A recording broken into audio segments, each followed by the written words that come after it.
Welcome to EconTalk, part of the Library of Economics and Liberty. I'm your host, Russ Roberts of Stanford University's Hoover Institution. Our website is econtalk.org, where you can subscribe, comment on this podcast, and find links and other information related to today's conversation. You'll also find our archives, where you can listen to every episode we've ever done going back to 2006. Our email address is mail@econtalk.org. We'd love to hear from you. Today is April 30th, 2013, and my guest is William Bernstein. His latest book and our topic for today's podcast is Masters of the Word, How Media Shaped History from the Alphabet to the Internet. Bill, welcome back to EconTalk. Pleasure to be here, Russ. Your book is about how our ability to communicate with each other has changed over time and how those changes affect history. The big four that you look at are language, writing, printing, and now we're in the middle of the digital revolution. I want to start with language and writing. What were the most important developments, and how did they affect history? Well, if we're going to start from the very beginning, we start, roughly 100,000 years ago, which is the date that most anthropologists assign to our ability, the start of our ability to formulate syntactically dense language.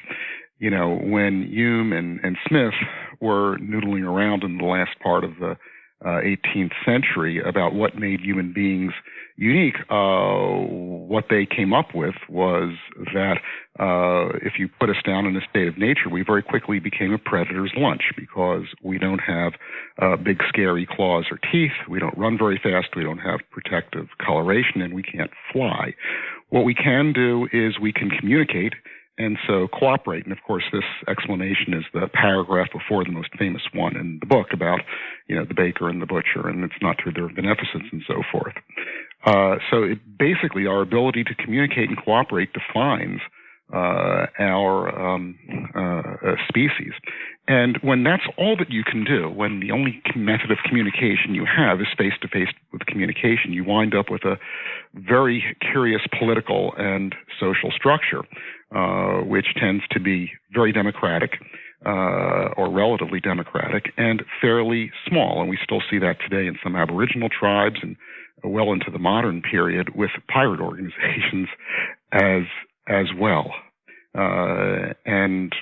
That changes very radically with the introduction of writing, which I go into in some detail in the book.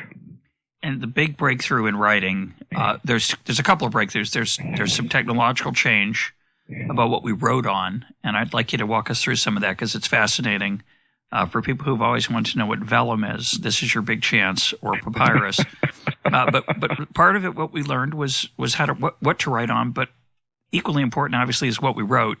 And the alphabet was a really big thing.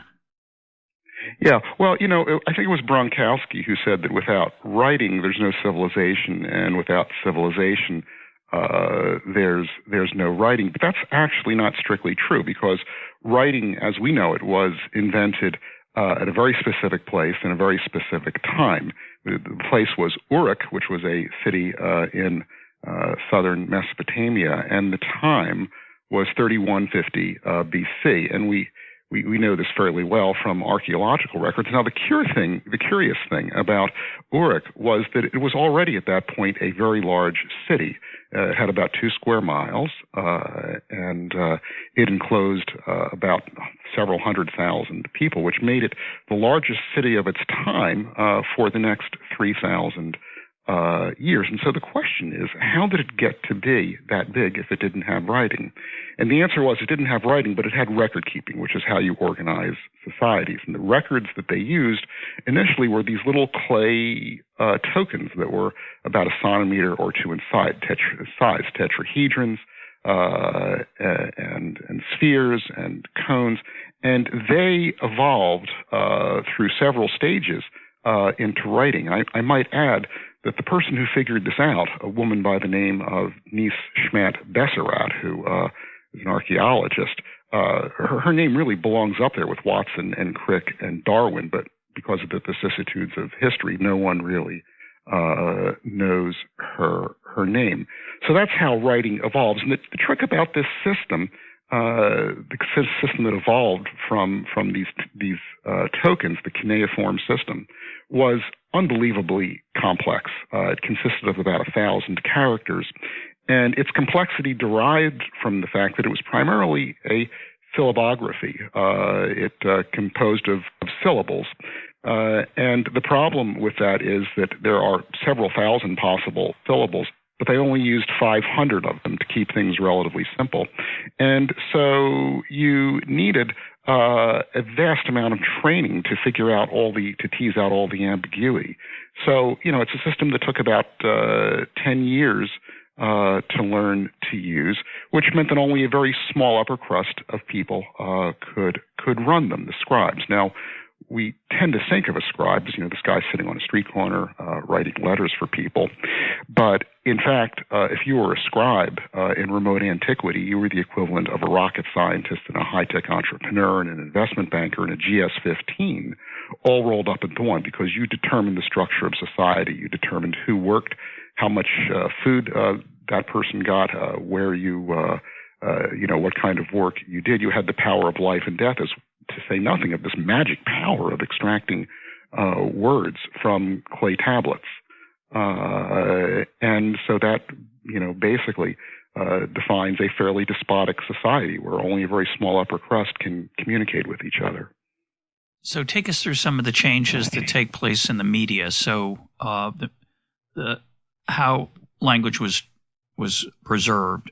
So it started off on clay tablets in the Middle East. Talk about the evolution of the media that people used for writing. Well, for starters, even before there was writing, of course, there was storytelling, and the storyteller, in the pre-literate age, was a person also of great consequence. The media that was used originally in Mesopotamia was, of course, clay tablets. And this was a bonanza for people who were studying writing, the paleographers and the philologists, because clay lasts a long time, and better yet, when a city is destroyed and burned, it basically bakes the clay and preserves it for eons. Now, the problem that people had in Egypt was that they used, from a very early point on, primarily papyrus and ink, which was relatively easy to write on. It was basically ink and paper. The problem is it doesn't last very long. The oldest, we do have some pieces of papyrus that are 3,000 or 4,000 years old, but those are the exceptions. Explain what papyrus is. Papyrus is basically it's paper. It's a very early form of paper. It's the product of a plant that grows in the Egyptian marshes, and for millennia, really the only place you could get papyrus from was Egypt. And you would beat it out. You would extract it and beat it out into what basically amounted to paper. It was very similar to paper. And of course they had. And then we got parchment and vellum.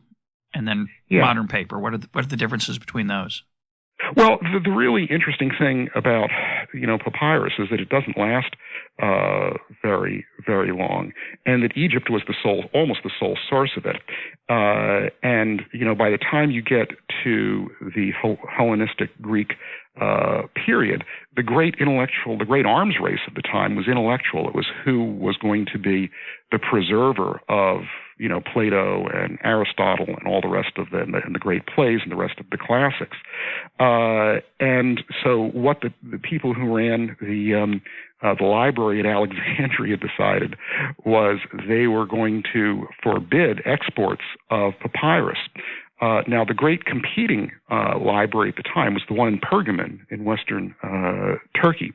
And so the king of Pergamon, a man by the name of Eumenes, settled on the use of parchment, which is basically calfskin. And it's extremely expensive, but the advantage of it is that it lasts much longer.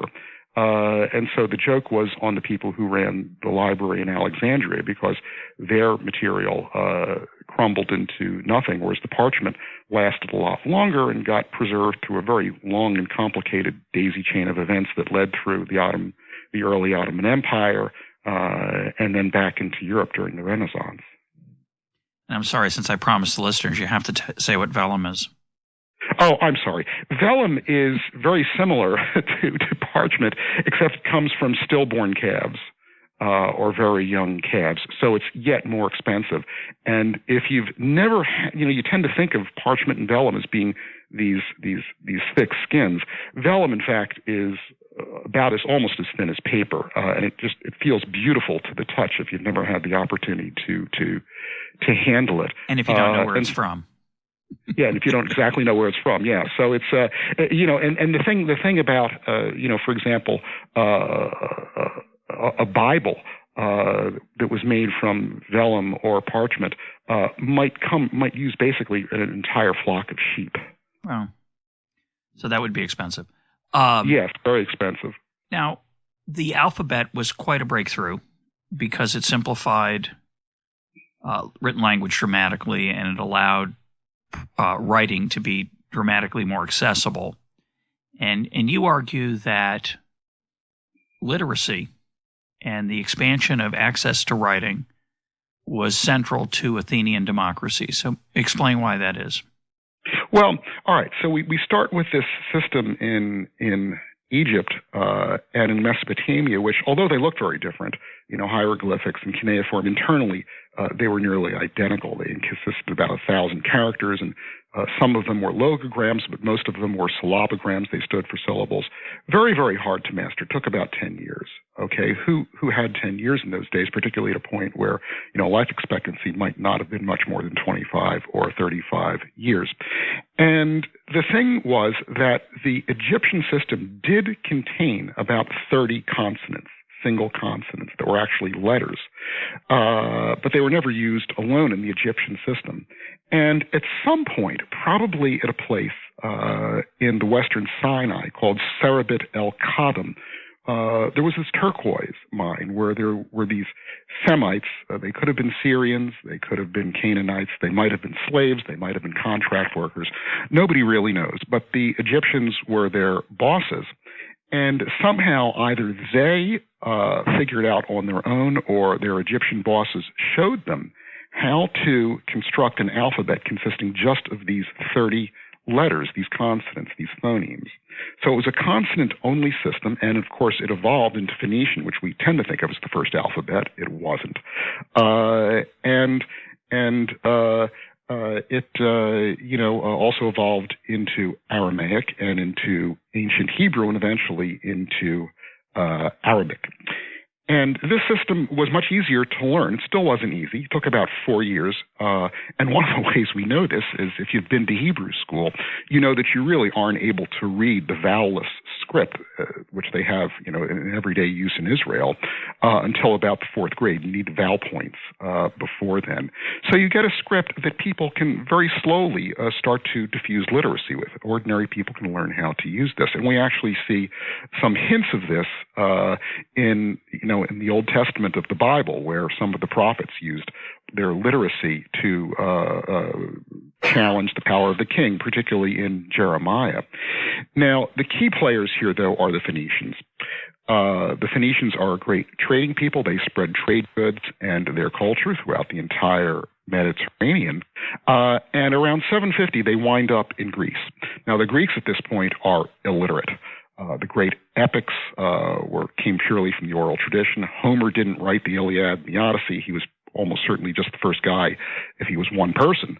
It might have been many people who wrote it down when they acquired writing. And they get their writing basically from the Phoenicians, but they do it with a wrinkle. They look at the Phoenician alphabet and they say, golly, you guys are Semites. You have all these funny guttural sounds that come from deep in your throats. We don't need those. We're going to convert these letters we don't need into vowels.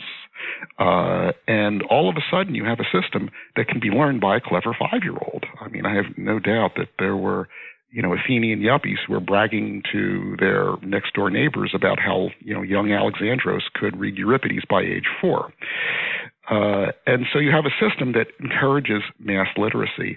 And it's estimated that, by the late 5th century, early 4th century BC, up to a third, maybe a half of Athenian citizens could read and write. Well, where does democracy develop? All right, it doesn't develop in Babylonian. It doesn't develop in Egypt. It develops in Greece because you have a writing system and advanced communications technology, which is easily accessible to ordinary people. But of course, you and I know well that correlation is not causation. So we don't. There is the striking fact that Athenians were literate. There is the striking fact that they were democratic. You also connect some of those dots, though. You talk about why literacy was important for their democracy. Yeah, let me point out. I mean, I'm proposing a more general theory here, which is, I admit, is purely speculative. That it's access to communications technology that is an important part in history and in politics and in democratic development. But obviously, your listeners are very sophisticated and they're very attuned to rejecting monocausal explanations of history. Obviously, there are many other factors involved. If you're going to overthrow a despot, one of the things that's really important, as we know from modern history, is the willingness of troops to slaughter their own citizens. That's far more important than social media in the modern world, for example. And we also know from a fair depth of research in sociology and political science that there are a lot of factors that precede democracy and are probably causative of it. Although we don't know for sure, that have nothing to do with communications technology either. But it's a factor, and I think it's an important one that isn't talked about. So why was it important in Athens?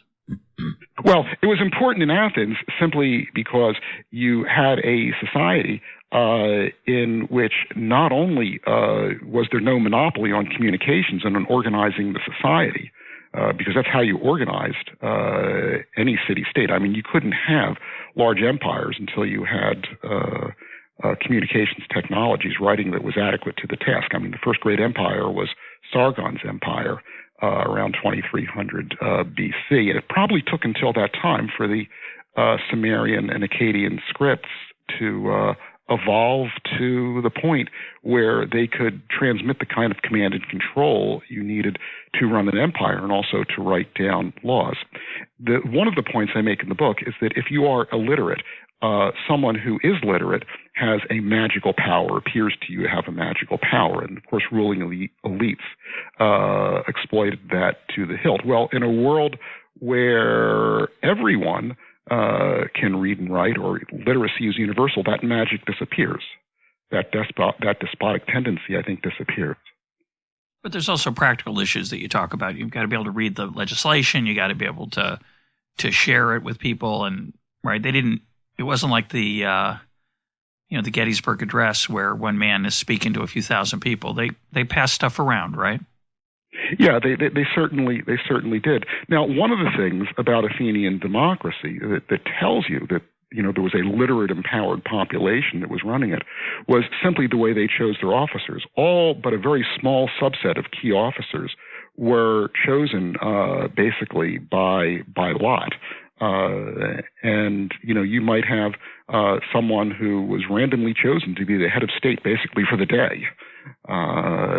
And they also ran, several, ordinary citizens who were chosen at random were chosen to perform essential city duties, to put out contracts, collect taxes, pass sentence, execute sentences on people, jail people.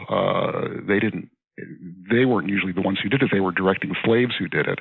But it was a participatory in a degree that we don't know today, that we don't experience today, and it really couldn't have been done without widespread literacy. Has a certain appeal, doesn't it? Ruler for the day. It's true. You give up on the economies of scale and learning by doing, but there's a certain focus for that one day for that person. Yeah, there certainly is. Now, for those who aren't interested in Greek democracy or Sargon, we are going to move to the modern era very shortly. But I want to mention one breakthrough you remark on in the book. It seems rather obvious, but it was an incredibly important breakthrough, which is the space between the words. Talk about that for a minute. Sure. Ancient Greek, ancient Latin didn't have word separation. and it made reading mass literacy difficult. Obviously, the Greeks did it to a certain extent, but and it may seem obvious to us that we should have space between words, but in fact, when children learn to write, they don't put space. They tend not to put space between words. And for centuries, neither the Greeks nor the Romans had it. Now, in the Semitic systems, you really did need space between words, because without vowels, you do need to separate your words. Otherwise, you just get a letter salad that can't be interpreted. And so around, 500-600 BC, there's some Irish monks who are looking at some Syriac texts, which are it's a branch of Phoenician or Proto-Semitic, in which they saw the word spacing, and they said, this is really cool. And so they started putting space between, in the writing that they were using, and that took about a millennium to spread from northwest to southeast, finally to Romania. During, about 1500 or so. It's slowly spread over Europe, and that's a key point in the spread of literacy in Europe. Your remark about children and the way they write, people don't speak with spaces between the words, when certainly not your native language. So I think one of the biggest challenges for a non-native listener to foreign speech is that we don't stop in between words. We just run everything together. But we're so aware of the sing-song and syllables, and we anticipate what the next syllable is going to be and where the next word is, that we can decipher that. But if you'll notice, when we're talking, especially when we talk quickly like this, there's no spaces. The syllables just run together. And it's interesting that we can hear those, but we can't read them very effectively. As you say, when you read them with the vowels, you've got a fighting chance. Without the vowels, very difficult. With the spaces without the vowels, that's another very efficient way to do it. But our ear is extraordinary when you think about it. Yeah, it is. I mean, I have to admit, I'm a little embarrassed as someone who in another life was a neurologist, not to have realized this until you just pointed it out to me. It's true. It's somehow or other we're able to do it very easily verbally, but we cannot do it visually. And I think if I had to, just off the top of my head come up with an explanation, I think it's that in an evolutionary sense, we've had a lot more practice with speech than we had with writing. Absolutely, right. And that's what we're wired to access. Well, let's skip ahead. I want to skip ahead to Gutenberg, somebody whose name most of us know, but I knew very little about until I read your book. And I think in my mind, what happened in the world, and this is clearly wrong, so I want you to correct this perception. In my mind, we had scrolls, and then suddenly, all of a sudden, there were books, and that was Gutenberg. But it's more complicated than that. So give us a feel for what happened, that Gutenberg himself wasn't exactly the biggest printer of all time, but he started and was part of something that was big. Yeah, the first people who actually converted from scrolls to books were the Benedictines. And we're talking, about the middle of the first millennium, sometime not too long after, not too long after the fall of Rome, say the 5th or 6th century AD. And the advantages of the book, or as they called it back then, the codex, were enormous because, you could thumb through pages, you could skip to the end. It was much easier to peruse a book than it was to obviously peruse a scroll. Now, what Gutenberg did was very interesting, and I didn't really understand this fully until I dove into the subject. He sure didn't invent the printing press. I mean, most people know that. The Chinese had woodblock printing presses. And he didn't even invent movable type. The Europeans had steel letter punches, which is movable type, for centuries. And the Koreans actually had not only an alphabet, but an bronze alphabetic movable type, probably several decades before Gutenberg did. Now, if you think about a page in a book, it's got about 350 words, if there's no drawings on it. And that means it's nearly 2,000 characters. And if you're going to run a print shop, you're going to need tens of thousands and maybe 100 or 200,000 pieces of type. Now, a letter punch, a piece of handmade movable type takes about 3 days to make. So obviously that's not economically feasible. Gutenberg was a mirror maker. And as such, he was someone who was skilled at metallurgy. And he figured out a way of using molds and punches moving from harder materials, namely steel, through softer materials, copper, and then finally to an alloy that he specially designed, and no one is quite sure of its composition because all of its type has disappeared, but it was probably mostly lead and a fair amount of antimony and tin. And he devised a molding technique, if you will, that enabled a skilled typecaster, I love that word, who could make one piece of type every 30 seconds or so, maybe even every 20 seconds. So it could produce a couple thousand in a week. And so that's what he did. He enabled the mass production of movable type, and thus made printing economically feasible and made books cheap, which was the key, of course, economic part of it. But he didn't make very many books. Well, he only made, he made pamphlets, he made calendars, he printed dispensations, and of course he made his famous Bible, and he made a total of something like 180 books. The first couple dozen of them, 2 or 3 dozen of them, were on vellum and were thus just as expensive as the old handwritten Benedictine variety. But, one of the points, if you'll allow me to expand a little bit, that I make in the book, is that all disruptive change discomfits old elites. And I've already mentioned the Benedictines. The Benedictines were absolutely apoplectic when Gutenberg invented his mass-produced movable type and made books easy to and cheap to make, because it basically destroyed their rice bowl. And they sought protectionist legislation. They wanted to get the printing press banned. And there was and the reason that they offered, of course, was... Well, we'll get there in a minute. It wasn't because it was hurting them. I'm sure they had a better reason. Well, actually, this is funny. I'll read a quote which gets to that subject. It's really quite amazing how honest they were about it. It comes from a man by the name of Filippo de Strada, who was a Benedictine who was living on the island of Murano in the Venetian archipelago, and he writes a letter to the Doge saying, "You've got to put these printing presses out of business." And I'll quote now, "They shamelessly print at negligible cost material which may, alas, inflame impressionable youths, while a true writer dies of hunger and a young girl reads Ovid to learn sinfulness." Okay, so they're producing all this awful smut. "Writing, indeed, which brings gold for us," so there's the honesty, "should be respected and held to be nobler than all goods, unless she has suffered degradation in the brothel of the printing presses. She is a maiden with a pen, a harlot in print." Well, this is the the medieval version of look at all this crap on the internet, it's destroying investigative journalism. and corrupting our youth. But it is at least there is some honesty there. That is unusual. I'll grant you that. They did admit that it was partly bad for them, which is unusually honest.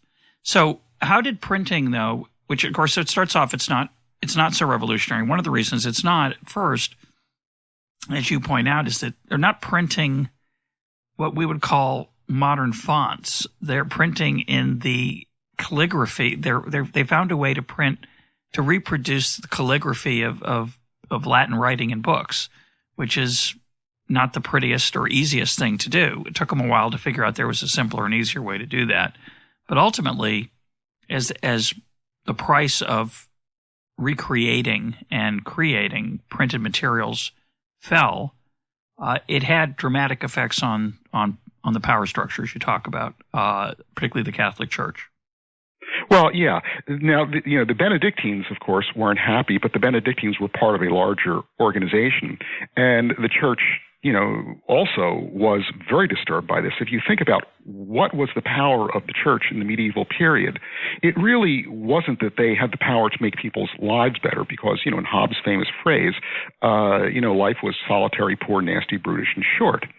And so it really wasn't that they controlled life on this earth. What the church really derived its power from was that it controlled the gates to the hereafter. It determined who roasted in hell and who went to heaven, roasted for eternity, in fact, and that's what people were truly frightened of back then.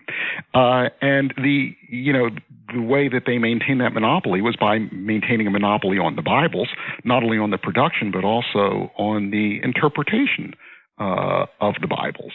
And needless to say, they weren't terribly happy when other people began producing Bibles and interpreting for themselves, most particularly, of course, Martin Luther.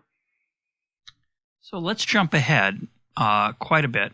We're going to jump to radio, and you spend a lot of time on radio, and it's a medium that it's having a bit of a comeback in its own peculiar way in the internet age.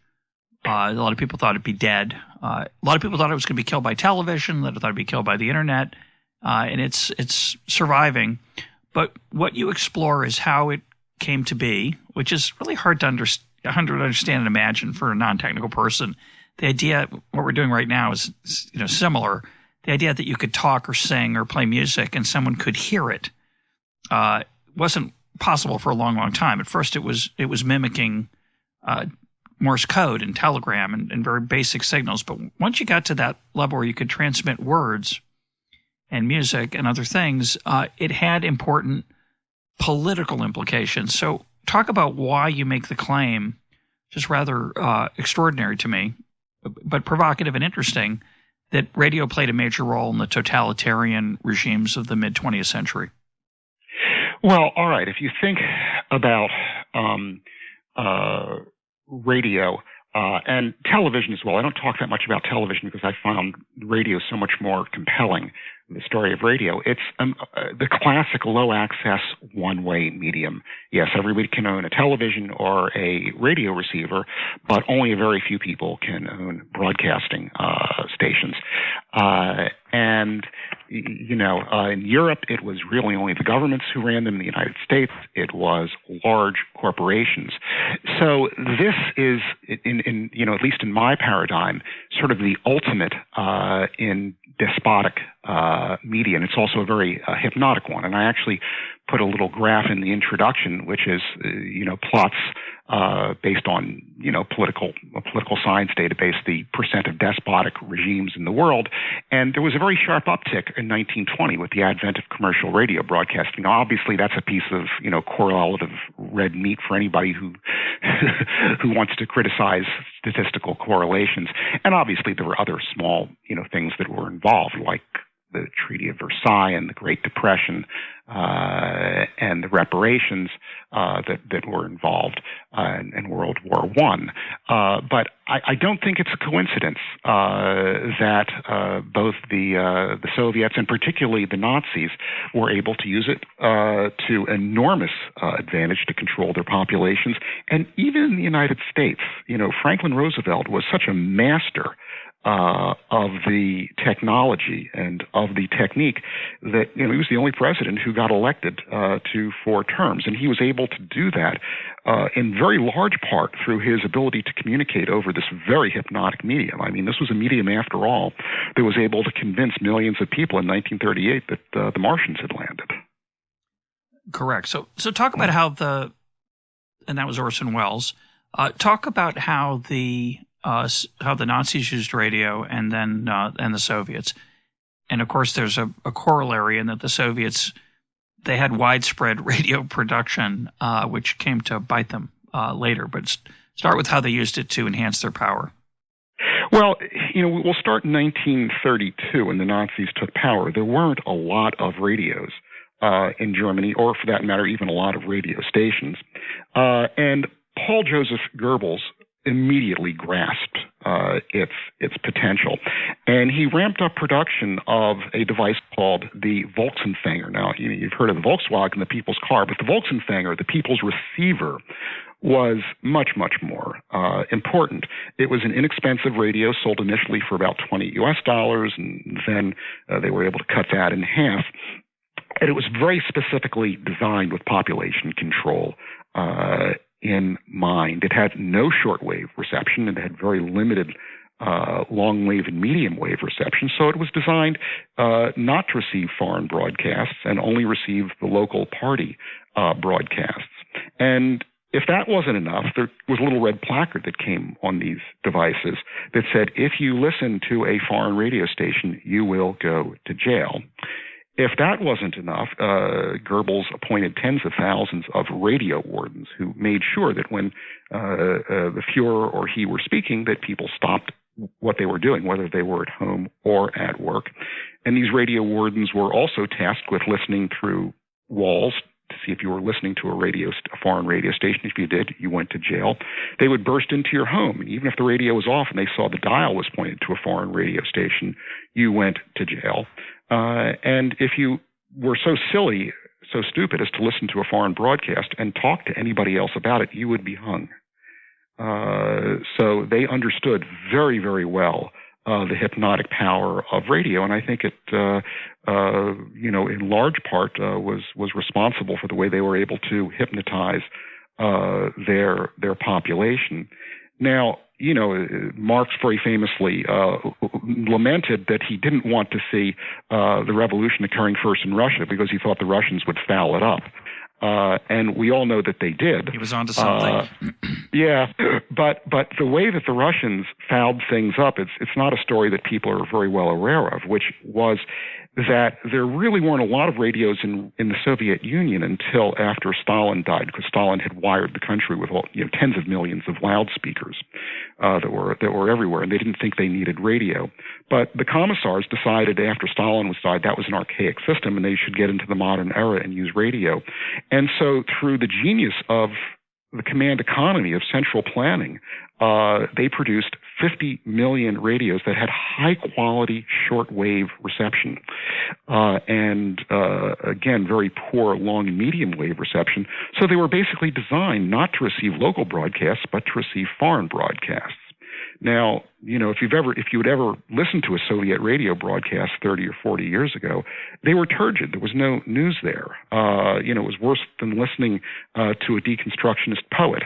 And the news was very frequently old and out of date. And you were dealing with a population that, in many respects, was very highly educated, was hungry for foreign news, and was hungry for history, and they got none of it from their local radio stations. So everyone, from peasants on up to the operatic, the highest operatic, listened to the voices, Voice of America, BBC, Radio Free Europe, and so forth. And one of the reasons why the Soviets lost power when they did, I'm quite certain, was because they gave away their monopoly on this one-way communications medium. So you write very eloquently about that in the book. You have a lot of examples of how Soviet citizens were keeping abreast of what was going on in the world because they were able to listen to Western broadcasts. And, of course, the other extraordinary thing that was going on at the same time were people like Solzhenitsyn who were using incredibly creative ways of preserving and smuggling writing out of the country and then back into the country, or out of the country where people were then his book would be published in the West, and then it could be read over the BBC or the Voice of America. And carbon paper, they didn't have, they were afraid to, you point out there weren't many copy machines. They're afraid to use copy machines, but they used all kinds of creative ways to copy manuscripts and books in really heroic fashion. Yeah, this was something that I really wasn't prepared for until I researched it. I thought, it was going to be the story about fax machines and copying machines, but the real story, the real way that the Soviet dissidents worked their magic, and it was magic, was that they used carbon paper and typewriters. And if you think about it, you go if you can produce 10 copies from a single carbon, which they were able to do. They got to be very good at this. You don't need very many iterations before you're up into tens of thousands and hundreds of thousands of copies of things. And what would happen is that, the key event, the signal event would be somebody smuggling a manuscript out, and it would get broadcast over the voices. People would receive it. They would laboriously transcribe it. The voices being Voice of America. Right. That's the term used for the BBC. And what's the other one is Well, the BBC, and there were several of them. There was, Voice of America, BBC were the two big ones. There was Radio Free Europe, Radio Liberty, which were CIA plants, and also Deutsche Welle and Vatican Radio were, I guess, the big six. And so, it became this echo chamber, a good echo chamber, that basically destroyed the credibility of the regime, not only abroad, but also domestically as well. It reached a point where during the trials of the dissidents, that even the heads of the Western European parties were openly criticizing the party in Moscow, something that, wouldn't have even left a wet spot during Stalin's era. But as you pointed out earlier in the conversation, the other factor that destroys despots, that destroys tyranny, is eventually, sometimes at least, there comes a point where the soldiers are unwilling to shoot their own neighbors. But I wonder how much of these two factors interact, right? If you're a soldier and you can listen to Radio Free Europe, you can listen to the Voice of America, the BBC, or you hear about this undercurrent of what's really going on that's being murmured about, I would suspect that reduces your willingness to kill your neighbor. Well, sure. Obviously the two interact, and it occurs also at the level of the people who are ordering the soldiers to shoot them. If what the newer digital technologies do is they greatly increase that cost. But there are still places in the world where cost be darned. They will still do that, and that's what separates out, say, what happened in Egypt and Tunisia, where the troops weren't willing to slaughter the populations in large numbers, and what's happening in Syria, and for that matter, what happened in Tiananmen. To me, the most fascinating story in the book had to do with the ultimate downfall of the Soviet regime in August of 1991, when the coup plotters, the people who had basically held Gorbachev incommunicado at Forost on the Black Sea, they did order their troops to overrun the forces that Yeltsin had at the White House, and they could have done that very, very easily. But the troops basically refused their orders, and the reason why they refused their orders was that about 7 months before that they had very bloodily slaughtered a very large number of people at a radio station, I think it was in Vilnius, and Gorbachev was embarrassed by the bad foreign press he got out of that and hung the officers involved out to dry. And when they were ordered to do that a second time, they said, "Fool me once, shame on me. Fool me once, shame on you. Fool me twice, shame on me." And they decided not to carry out those orders because they knew that they would be doing it in the full glare of the television cameras. But as you mentioned in the beginning of the book, which it's hard to remember what people thought the world was like in, say, 1940 or 1950, and you talk about how Orwell saw technology, reasonably so, as a relentless force for oppression, that the ability in 1984, to monitor, and every dystopian novel and every dystopian movie, much of it is about how technology is used by the powerful to control the masses. And yet we came to a turning point, incredibly, because it didn't have to be this way, where it worked against the powerful. And that's really, I think that's the sub-theme of your book, and it's such a remarkable historical transformation. Yeah, I mean, you can't fault Orwell for not foreseeing the rise of modern digital two-way communications. I mean, the world that he lived in was a world of radio, which he understood as a very despotic medium, and he actually said so. I mean, there was a lot of dispute when 1984 was published about what exactly it was about. But Orwell said quite clearly that when in commentary he wrote afterward, that one of the big reasons he wrote it was because he thought that the world's dictatorships held all the technological cards, right.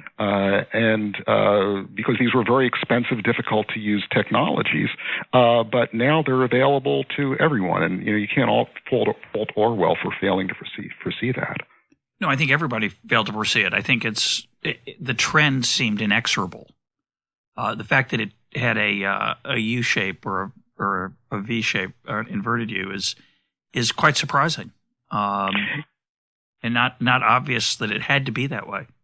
Yeah. Now, we've made a complete volte-face. Now, of course, the conventional wisdom is that it's ordinary people who are slowly taking power using these digital media. Sure, governments can use their own technological tools, like the Iranians are, for example, doing very, very effectively, and the Chinese are trying to do. But the playing field's been leveled, and we've not seen a level playing field like that in human history for a communications playing field for a very, very long time. And I think the assumption is that that's only going to increase and improve. And that assumption, unfortunately, may not turn out to be true. I mean, technological advance is a very hard thing to predict. Yeah. One thing that struck me, I'm going to read a short paragraph from the book that really is quite stunning. Here it is. Quote, "None of the inventions discussed in this book from writing onward were designed with mass communication in mind. Their development hinged for the most part on limited commercial, government, and military uses, and in some cases on intellectual and technological curiosity alone. Gutenberg, after all, printed only 180 Bibles, and the creators of the telegraph had mainly railroad and financial applications in mind." Close quote. And there are all these famous examples like this. The copying machine was viewed as a curiosity. Even the computer, the idea that it would someday be used by nearly everybody, everybody really in some form or another, it was unimaginable. Do you find it interesting how unimaginable that was, and how people consistently failed to appreciate what they were on the verge of? Yeah, again, it gets back to something I said before, which is it's almost impossible to predict technological advance. And the more you know about a small area, the more prone you are to make that mistake. I mean, for example, if you look at who have been the people who've been routinely wrong about oil supplies, it's been geologists, because they know too much about how hard it is to get oil out of the ground. The people who've been routinely right about it have been the social scientists and the economists, most famously, of course, Julian Simon. One of my favorite stories from the book has to do with Marconi, who was a commercial genius. But Marconi lived in an era when the radio really wasn't very useful when it was first invented, because if you wanted to get a message, around the world, you already had the internet. You had the Victorian internet, the telegraph, and it was much more reliable and much less expensive than radio was. Radio was really only good for one thing, and that was maritime communications, military, commercial uses, commercial shipping, and insurance companies, and their secrecy is paramount. And so he was not very open at all to the idea of using it as a mass communication tool. It took one of his employees, David Sarnoff, to realize that golly, we can use this for mass communication. It did not occur to anyone else. It seems obvious to us now. It sure wasn't obvious then. It just that they would make that mistake over and over again. Not a mistake, a failure to imagine what could be. Is the copying machine's an obvious example, right? For a long, long time, making copies in the modern era, which we mentioned carbon paper, which I think for many of our listeners, they have no idea what it is. It was a difficult, unpleasant piece of technology that you put in between a piece of paper in your typewriter and another piece of paper, if I remember correctly, to make a second copy. And the idea that you could do that with what we now call a copying machine, which was therefore ink-free relative to your fingers compared to carbon paper, and more reliable and more precise, the idea that wouldn't be really, really useful, that no one could think, at least at the beginning, that wouldn't be an incredibly powerful thing is strange to me. Yeah, and you see people making I'm not suggesting, by the way, I'm not suggesting that I would have foreseen it. I'm just saying that as the human enterprise struggles to see the future, obviously. Well, psychologists have a term for this. It's called the end of history illusion, which is that it is so very difficult to foresee how complex systems, namely technological advance, are going to evolve, that we default back to this, sort of stage zero assumption, which is that there is no change. So, for example, we saw a paper written by a very distinguished economist, Robert Gordon, who said that, we're not going to see, economic growth is going to increase very rapidly because all the great inventions have already been invented, and I'm overstating his case, but he basically says that he just doesn't foresee where the next great inventions are going to come from. Well, of course you can't, because if you could foresee them, they'd have already been invented. Yeah, we had an episode with Kevin Kelly where he expresses skepticism that we're in for a period of stagnation, but I'm not sure Gordon is, to be fair to Gordon, I'm not sure he's that pessimistic, but I think he is suggesting that the current revolution has maybe run its course, and it might be a while for the next one. I don't know if he's saying that there won't be a next one.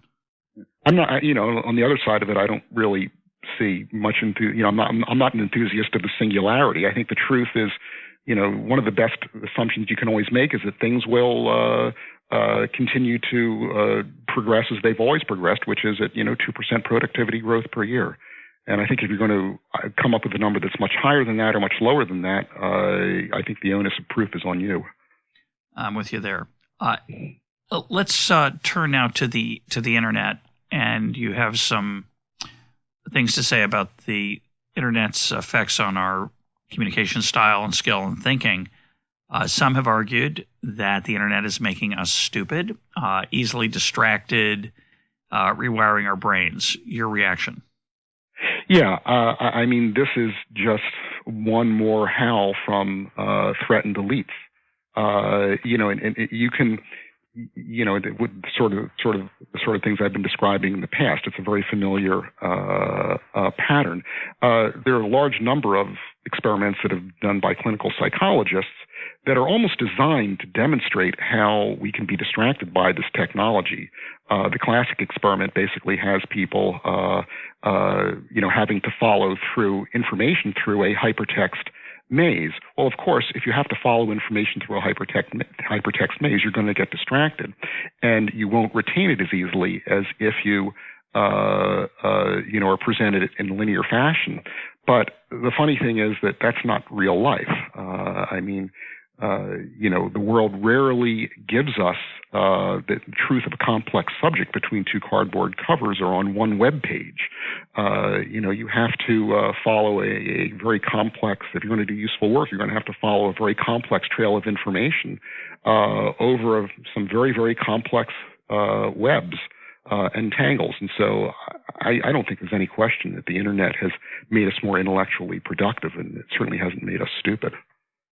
Now, you talk at the very end of the book a little bit about Twitter, but I want to ask you about something that came after the book, which is the Boston bombings that we just recently had happen.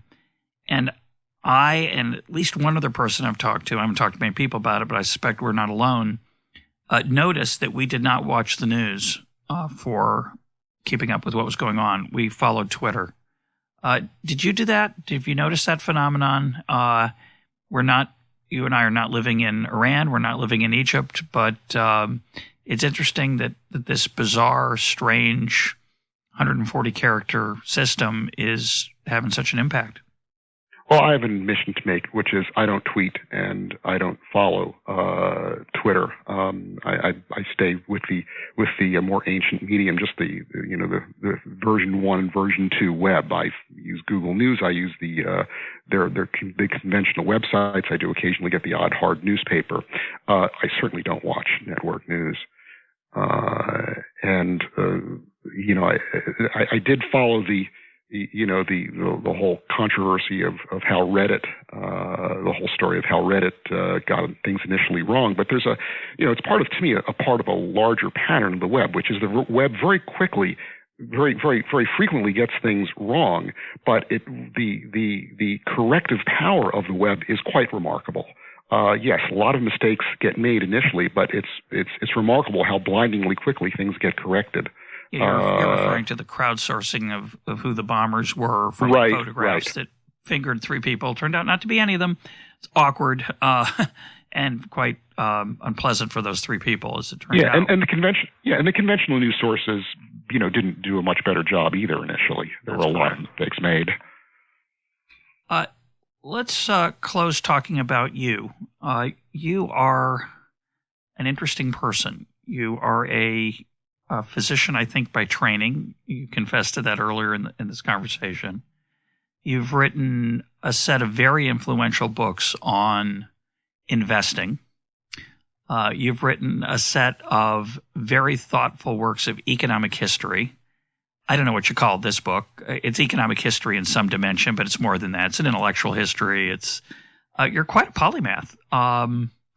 What's next for you, and what's it like to dabble deeply? It's what you do. You don't just dabble. You go deeply into a bunch of things, and I suspect the Internet's helped you do that, which I think is probably why you're a defender of it. But talk about how you choose what to work on, and what do you think might be next for you?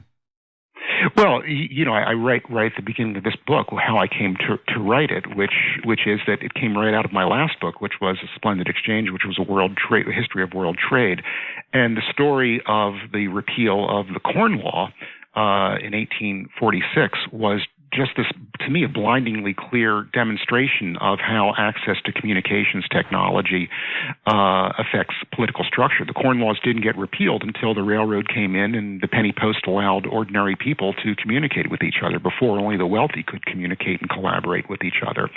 And that disempowered, the forces of reform, the people who wanted to get rid of, the Corn Laws and a bunch of other very bad things about the English political system in the early part of the 19th century.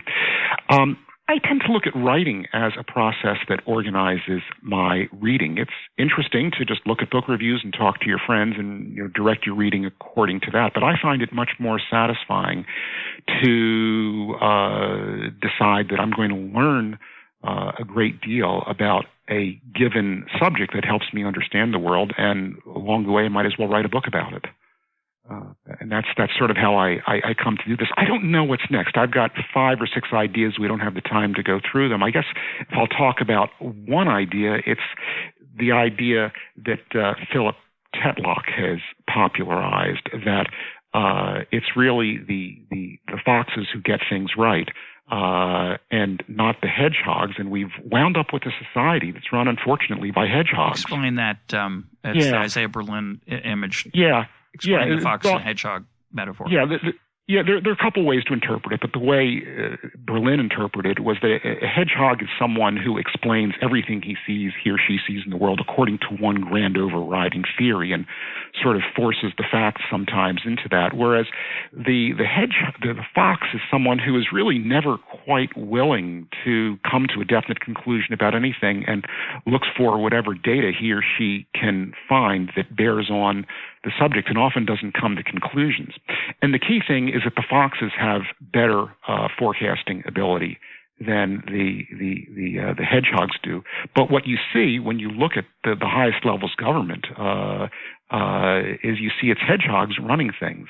For example, you see in the Supreme Court now, all 9 of them are legal scholars. Not one of them has any real political experience. With the O'Connor and Rehnquist leaving the court, there's nobody on the court anymore who has any real-world political experience. You look at the people who become our national security advisors, and they're basically all political science majors.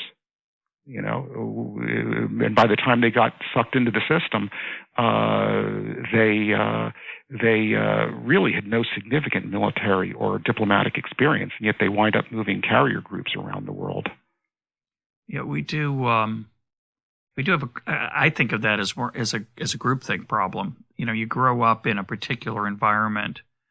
It comes back to your earlier point about geologists and petroleum experts being limited in how well they can foresee what's going to happen in the oil market. It's such a strange thing to be educated in a single discipline and hang out only with those people, because you will inevitably adopt most of their views. And for some reason, it reminds me of the conversation I had with Jonah Lehrer about his book Imagine, where he talks about, I forget which company it is, but they created a website for companies for problem solving, where they would say, they'd admit, we can't solve this. We have the best people in the world in this area, but we can't solve it. And we'll pay a large sum of money, meaning a large sum being maybe $50,000 or $100,000 to anybody who can solve it, who doesn't work for us. And the interesting thing about that isn't that the problems get solved, which they often did, but that the people who solved them weren't the people with the expertise in the area. They were people with seemingly unrelated skills, but were able to see things from a different perspective. And that does seem to be a very useful thing to exploit that we don't exploit much in policy. Yeah, I think that's very true. I mean, if you look back, for example, getting back to the Supreme Court, if you look at who were Supreme Court justices 50 or 100 years ago, they were people who had been president. William Howard Taft, who had run for president, Charles Evans Hughes, people who had been governors and senators, and they had a wide degree of expertise. We don't have those people anymore, and so we get Citizens United. Yeah, it's an interesting challenge of whether. It goes back to my point about Athenian democracy. If we let, I think it's a William F. Buckley joke about he'd rather have the random people out of the Cambridge, Massachusetts phone book than the faculty of Harvard running the country. I don't know if we really would have a better country if that were true. There's a temptation, of course, to feel that way. I understand the urge and the appeal of it, but we're very uneasy about letting amateurs do things. But sometimes amateurs do a better job. Yeah, that's one of Ted Locke's point. His threshold is the degree of knowledge about a subject that the average reader of the New York Times has, and beyond that, your forecasting accuracy is flat. My guest today has been William Bernstein. Bill, thanks for being part of EconTalk. My pleasure.